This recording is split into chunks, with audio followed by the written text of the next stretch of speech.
নমস্কার, রিমস রসুয়ে সবাইকে স্বাগত জানাই। আজকের রেসিপি পনির লাচ্ছা পরাঠা। তো এটা বানানোর জন্য আমি 300 গ্রাম আটা নিয়েছি। আপনারা চাইলে ময়দা দিয়েও বানাতে পারেন। এর মধ্যে অল্প একটু জোয়ান, পরিমাণ মতো নুন আর 1 টেবিল চামচ তেল দিয়েছি। এবার এগুলোকে ভালো করে মিশিয়ে নেব।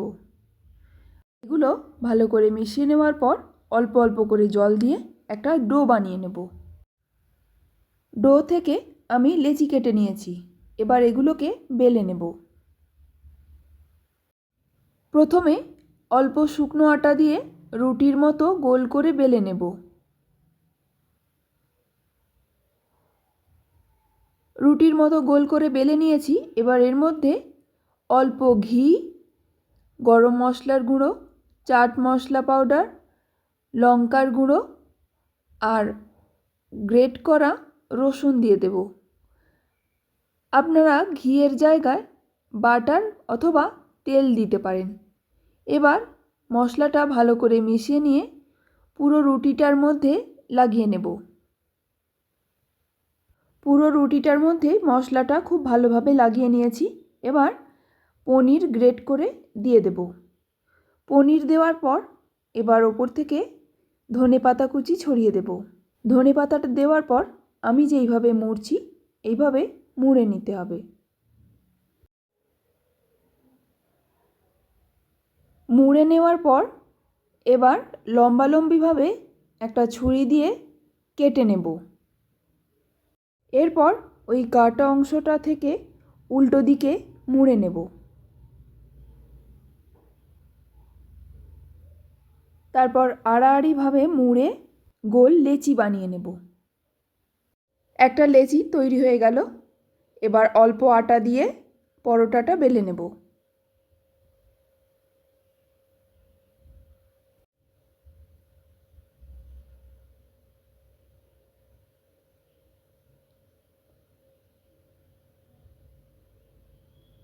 একটা পরোটা বেলা হয়ে গেল। এবার এটাকে ভেজে নেব। পরোটার একটা পিঠ যতক্ষণে সেঁকা হচ্ছে ততক্ষণ আমি আরও একটা পরোটা বেলে নিচ্ছি। একই রকমভাবে প্রথমে অল্প শুকনো আটা দিয়ে রুটির মতো বেলে নেব। তারপর একে একে ঘি, চাট মশলার গুঁড়ো, লঙ্কার গুঁড়ো, গরম মশলার গুঁড়ো আর গ্রেট করা রসুন দিয়ে ভালো করে মিশিয়ে নেব। পুরো রুটিটায় লাগিয়ে নেওয়ার পর এর মধ্যে গ্রেট করা পনির আর ধনেপাতা কুচি দিয়ে মুড়ে নেব। তারপর আগের মতো প্রসেসেই ছুরি দিয়ে লম্বা করে কেটে নেব। তারপর মুড়ে লেচি বানিয়ে নেব। এই পরোটাটার এক পিঠ হয়ে গেছে। উল্টে দিয়ে ঘি ব্রাশ করে দেব। তারপর আবার উল্টে দেব। উল্টো পিঠটাতেও একই রকমভাবে ঘি ব্রাশ করে নেব। আপনারা ঘিয়ের জায়গায় তেল দিতে পারেন। এইভাবে উল্টে পাল্টে দু পিঠ যখন বেশ লাল লাল করে ভাজা হয়ে যাবে তখন নামিয়ে নেব।